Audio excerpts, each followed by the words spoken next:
Hello friends, आप सभी का हमारे यूट्यूब चैनल पर स्वागत है। दोस्तों, कई बार आपके मन में भी ये सवाल आता होगा कि जो हमारा मोल्ड का टेम्परेचर है वो बैरल के टेम्परेचर से कम होना चाहिए या ज़्यादा होना चाहिए या फिर बैरल के टेम्परेचर के जितना ही होना चाहिए, मतलब जितना टेम्परेचर बैरल का है उतना ही मोल्ड का टेम्परेचर होना चाहिए क्या। मेरे माइंड में तो ये सवाल आता है और भी मेरे पास कई सारी कमेंट आई थी, तो शायद आपके मन में भी ये सवाल आता हो। तो इस ही सवाल का जवाब मैं इस वीडियो में आपको देने वाला हूँ, तो आप वीडियो पर एंड तक बने रहिए, वीडियो बहुत इंपॉर्टेंट होने वाली है। नमस्कार दोस्तों, मेरा नाम है गौरव चौहान, आप देख रहे हैं टेक्निकल फादर यूट्यूब चैनल। तो अगर आप हमारे चैनल पर नए हैं, चैनल को सब्सक्राइब करके बेल आइकन को दबाकर ऑल नोटिफिकेशन को ऑन कर लीजिए ताकि हम और आप जुड़े रहे और सारी वीडियो की नोटिफिकेशन आपको टाइम टू टाइम मिलती रहे। तो चलिए दोस्तों, आज की वीडियो बिना टाइम वेस्ट किए शुरू करते हैं।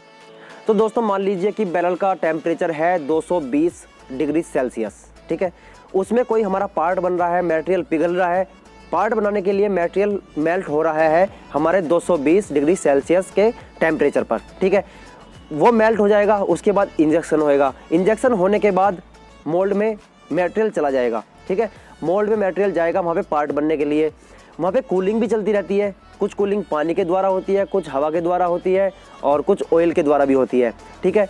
तो अब बात आती है कि मोल्ड का टेम्परेचर बैरल के टेम्परेचर से कम, ज़्यादा या बराबर होना चाहिए या नहीं।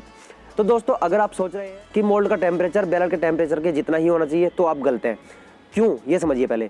देखिए, अगर हमारा बैरल का टेम्परेचर 220 डिग्री सेल्सियस है, अगर उतना ही हम मोल्ड का टेम्परेचर कर देंगे तो हमारा जो पार्ट है वो ठंडा नहीं हो पाएगा। ठंडा नहीं हो पाएगा तो उसमें बहुत सारे डिफेक्ट आ जाएंगे, ठीक है। तो दोस्तों, बैरल का टेम्परेचर के जितना नहीं होना चाहिए मोल्ड का टेम्परेचर। अब बात आती है कि क्या उससे ज़्यादा होना चाहिए? बिल्कुल भी नहीं।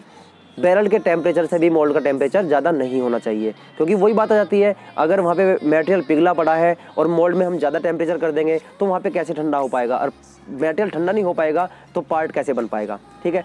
अब बात आती है कि क्या बैरल के टेम्परेचर से कम होना चाहिए? जी हाँ दोस्तों, बैरल के टेम्परेचर से कम होना चाहिए मोल्ड का टेम्परेचर। क्यों, वो आप पहले भी समझ गए होंगे, लेकिन मैं फिर दोबारा से दोहरा देता हूँ। देखिए, अगर बैरल के टेम्परेचर से मोल्ड का टेम्परेचर कम होगा तो हमारा जो पार्ट है वो जल्दी से ठंडा हो जाएगा और पार्ट बन जाएगा।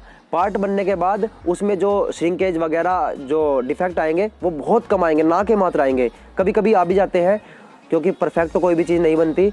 तो जो डिफेक्ट आएंगे, ऐसा करने से बहुत ही कम डिफेक्ट आएंगे।